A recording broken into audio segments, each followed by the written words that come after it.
Hello ladies and gentlemen, welcome back to the Love of Theo channel. I'm Theo here. Now today we want just to talk about something that is really affecting the community nowadays, or something that is really alarming. So I have my good friend here. He's going to introduce himself, and we want just to talk something about humanity nowadays. Okay, maybe before he introduces himself or I bring him in, there's this issue long time ago, some years back. What normally used to happen is that people used to fear different things like maybe some animals, wild animals I mean. People used to fear some spirits, maybe like evil spirits, the evil spirit somewhere. Most of them, okay, basically those ones who are raised in the village setup or even in urban areas, but somewhere there are some bushes somewhere. Those are some of the places that people used to fear most of the time. So you'll find that most cultures, different cultures, they had some trees or a bush that is sacred, where maybe they do some rituals. They do so many things that affect. Okay, that it's for the importance of the family, of the community at large, of that clan or that tribe. So what people used to fear most are those bushes that they feared maybe some spirit inside those bushes, and also they used to fear animals in those bushes. And this era or this time around the 21st century, what people used to are afraid of most of the time are other people. So if you're walking on the street, you are alone, and you see a couple or two, three, especially young boys are coming towards you, you are meeting them, you kind of feel some being afraid or some fear that these guys, the fear is number one, they might rob you, number two, they might harm you, and number three, they might even kill you. So ladies and gentlemen, we have this guy here, my friend here. We want just to talk and brainstorm and see why all this, why has human being turned to be the former or the past years wild animals, turned to be the past years evil spirits. So before I bring him in again, this is Ogingodinga Street. Am I right? Eh? This is Ogingodinga Street here in Nakuru City. So right behind us is Betty Factory, and we are moving towards this is NSC Athletics Club. This is the Athletics Club here, Nakuru Athletics Club is called NSC. So many events are being organized here. The Prince Lou the other day was here. The rugby people used to come to this area and this place right here. So even today there's an event. As you can see, there are some tents right on that side here. So this is the beautiful Nakuru, and this is the only street in Nakuru that has trees. Hey, the trees are on both sides of the road, a very long stretch on the whole place. So let's jump in and bring my brother here. Bro, Vipi, how are you? So there's this story that so many people used to fear, as I've told viewers here. So many people used to fear animals, wild animals. So many people used to fear, they're called what? Wild animals and evil spirits. Okay? But nowadays people mostly fear other people. So maybe start by introducing yourself. What's your name? Abura. You are Abura. Yes. So Abura, why all this? First, do you think this is happening? Yeah, it is. It is happening. Mm. Yeah, it is happening. So why? The reason why, okay, the main reason why such things do happen is the crime rate here imekuwa juu. The Crime rate is high. Lakini inaleta hii crime rate ni unemployment issue. lack of job, watu wako njaa, so lazima waone watu wako njaa. So lazima watumie plan B, kudanganya watu in the streets. Okay. So sasa, why do people kill others? Okay, if they get you and you start, We need to cross or we go just a bit. let us move the other side. If they meet you and you start resisting, the end product will be lazima utakuwa hard. Yes. Okay. So the main issue here is what results to death is you resisting. So your advice, that means what you are trying to say. When they get you, just give them what they want, because wako njaa. So you either give them money or food. Then they will leave you in peace. Okay. Yes. So that's the greatest thing. Yes. So, but I think also you have that experience. Do you have that such experience? Sometimes back, simu yangu ilienda. Can you just explain what happened? Simu ilienda. Wanipata kwa kona. In broad daylight. Wakaniuliza, brother, unaleta ama tunachukua? Niliwape, because I was considering my safety. Yeah. Wow. Niliwapenda, wakaniacha na amani, lakini simu ilienda. They didn't harm you. Yes. So it was just because about I complied. You complied. Yes. So all these things you need just to comply. Yeah. When you comply, you remain safe. You'll be safe. But now sometimes there are some people who are saying, if you go with my phone, that is like my life. What happens? Okay. It's upon you to decide whether the material things is bigger than your hand. So you can go to the shop and buy a phone, but you can't go to the shop to buy your life, right? So if your phone is your life, then you will die together with your phone. With your phone? Yes. So maybe something else that is... does this thing happen even in the villages? Is there something like that? Because I know, I'm sure you are a village boy plus you are also a city boy. In the village, no, because in the village movement is very rare. Then village watu wanajuana. No, here in town, in village, taiba mtu naanza kuambia mtoto wa nani ameniiba. Mtu akuji kweli. Lakini sasa hapa taenda kwa nani? Kuna mwenye anajua mwingine. Anasema hata na kuna mama ya mtu. So what do you expect? Si utapambana tu na hali yako. Umeibiwa, imeenda. Nothing else. So maybe do people still fear those bushes, those yeah, they fear, but they don't fear because of wild animals or wild things. They fear because of human beings. Human beings are hiding in those places. Yes. So when someone tells you usipitie huko, akwambie utakutana na wanyama. Anakwambia kwa sababu utakutana na wanyama, human being. Human being. Yes. Let's go somewhere. We use this street here. So we are in Nakuru once again to show you around. We are in Nakuru, and this is Riria Harbor. Oh, that's a beautiful house. So I think that place there are no occupants inside there. There is. They are there, but it's not full. If you need space, not fully occupied. Yeah, it's not fully occupied. So if you need business, whatever, right there. And this hotel is Cathay Hotel is right here. This is Cathay Hotel, and this is the famous Fontana Hotel right on the other side opposite. So this is it. This is Nakuru. This is the beautiful Nakuru.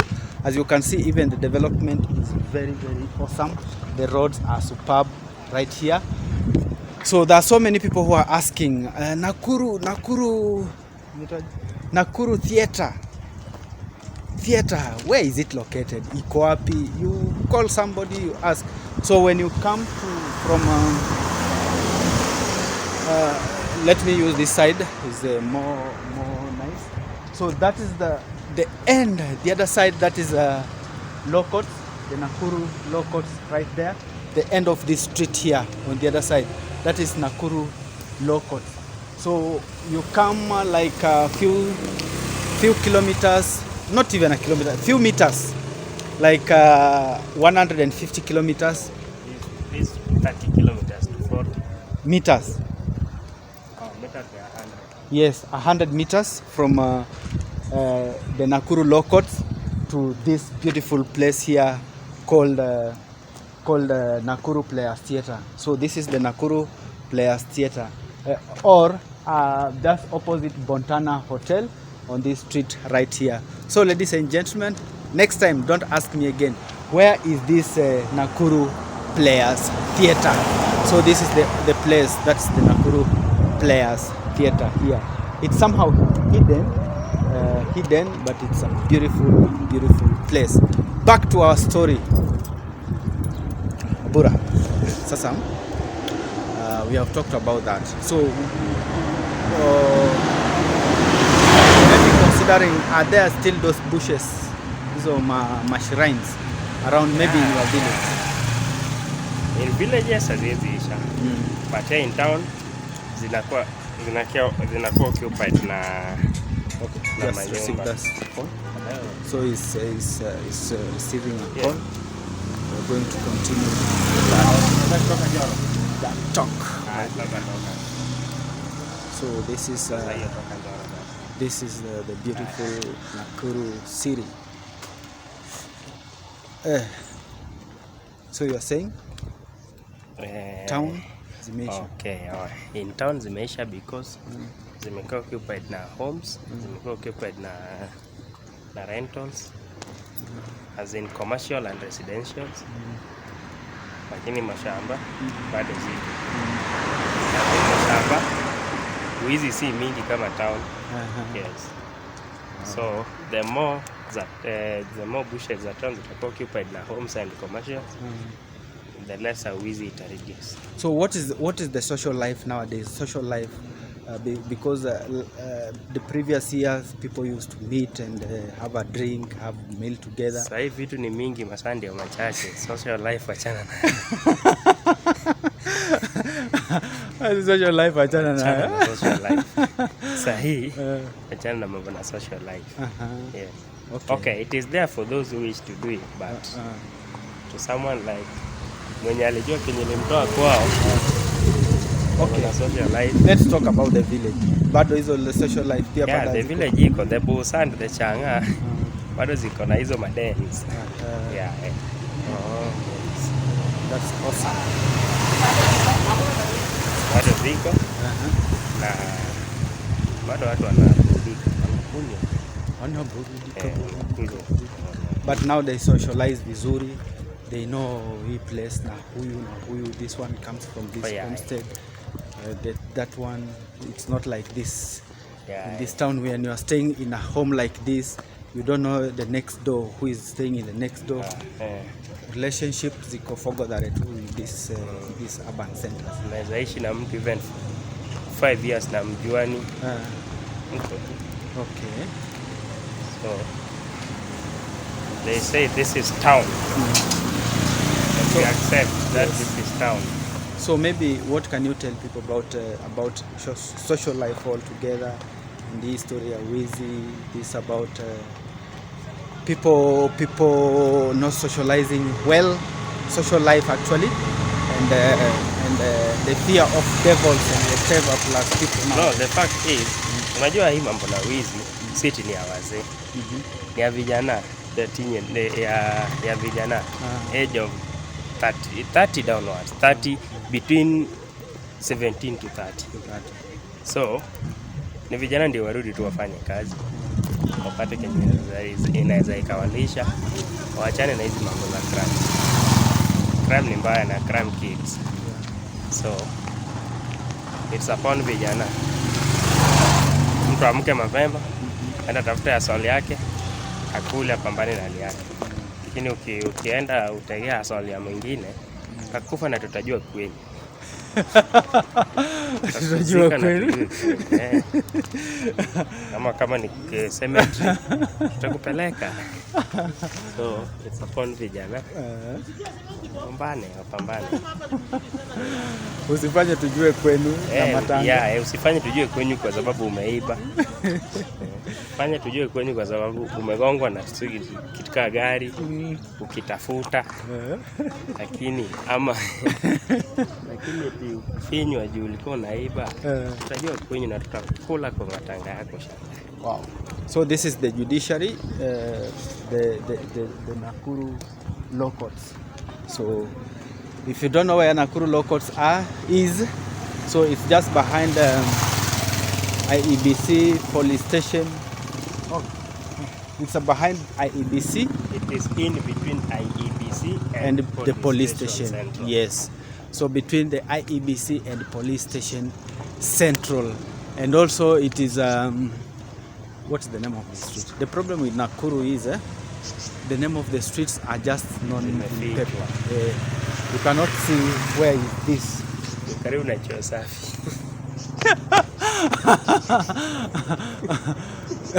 Sindio hii karibu na choo safi. So guys, they've just enclosed the names of the streets here. You can only know them maybe by paper or if you Google them. But the law courts ziko hapa in between the IEBC and the police station. Using this street that moves all the way from that house is called? From Kenyatta Avenue. Yeah, out of the Kenyatta Avenue, you go as you go to Resma Plaza. So that is where you can find the judiciary. The judiciary. Yeah.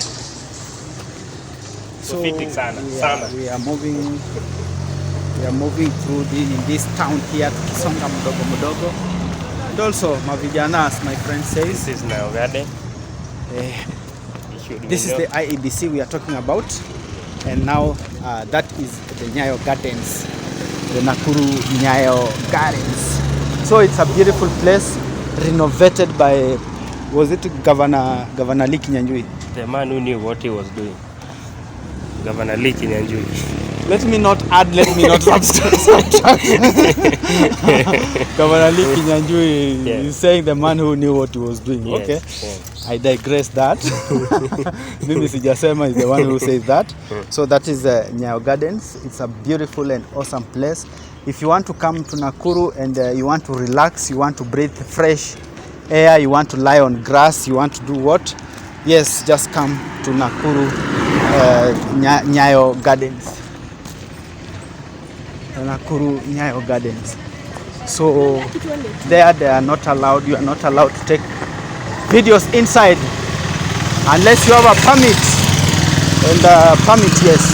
So but inside it's very beautiful. You can see it's somehow very green and very awesome. So you can sit there, relax, have a drink, have a grass, whatever grass, what grass relieve my stress.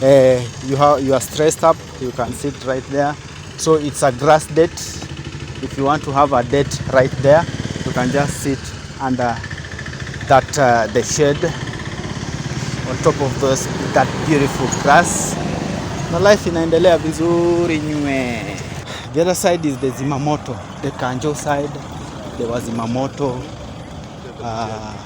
building right there. So this one also was done by Kinyanjui, this one. As I stated earlier, that it was done by the person, by the governor who knew what he was doing.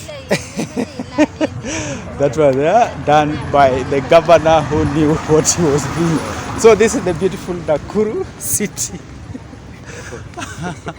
This is the beautiful Nakuru city. You can have, you see, the seats here, people can relax, you can sit even outside this beautiful place. You can have a chat with your friend, with anybody you want. You can have a meeting here. Now things do very well. Yes.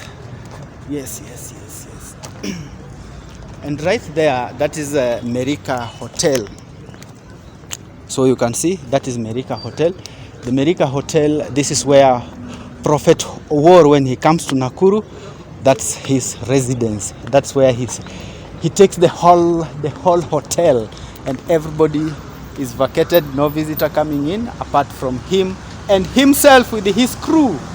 So even the cooks, I'm told the cooks are given an off. Everybody is given an off, so he remains only with his crew inside there. So it has so many things: the gym, the restaurant. I think it has the rooms, it has the swimming pool, and so many other things inside there. And that awesome building, that tall building there, that is called Tower 1. I think this is the latest landmark of Nakuru. I suppose that within the CBD. Within the CBD, yeah. Yes, that's the landmark, the Nakuru city landmark. So within the CBD. Actually, it's the tallest building here in Nakuru. Outside the CBD there are. Which one? Tell me. Under 58. It's called what? Which one? I don't know the name. Yes. Oh. Yeah. So this is the postal office right here. Postal office. If you have your letter, you can pick it from that place there. I think kunayo. And there is. That? I don't know that. But this is in the CBD. This is the tallest building, followed by Patel, CK. Oh yeah. Followed closely by CK Patel. Then Highway Towers. So those are the three tallest buildings here so far in the city. So far for now. There are others coming.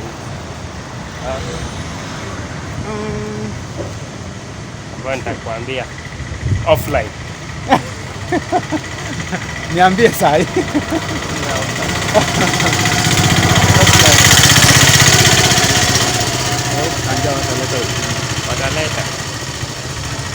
So ladies and gentlemen, this is the beautiful Nakuru city. This is the love of Theo, and I've been with my friend here, Abura, and we are just here cruising around and seeing this awesome and beautiful place. So as he said, this is the place that the governor who knew what he was doing. So say bye to my people. Bye. Wambie wa subscriber. Subscribe to the love of Theo. And tell a friend to tell a friend. Thank you. God bless. Awesome. So this is it, and thank you guys. Make sure you hit that subscribe button, like the video, comment, share, and the good news are coming. I'll be going live. I'll tell you when to go live, ladies and gentlemen. Thank you so much. God bless you. Peace.